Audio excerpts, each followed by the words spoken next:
Now you and I are seeking God, and we go into unnumbered blind alleys.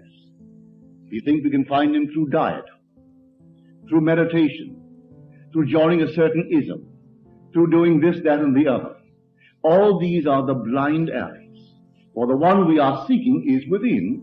Unless you believe that I am He, you die in your sins. I can tell you from now to the ends of time that when you say I am, that's God. And there never was another, and never will be another. But can I persuade you? Can I persuade you to stop looking on the outside for what is within? That man within which is I am.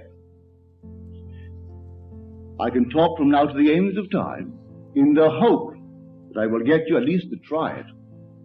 But I can't say that I've succeeded. You and you alone. Like my friend who had this vision. He's been coming for years. This happened here recently. He suddenly began to actually accept the fact that it really is within. And what seemed to come from without did penetrate him and abides now within him. So the friend took up the place within himself.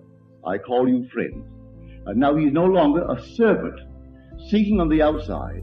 Now he is found in on the inside.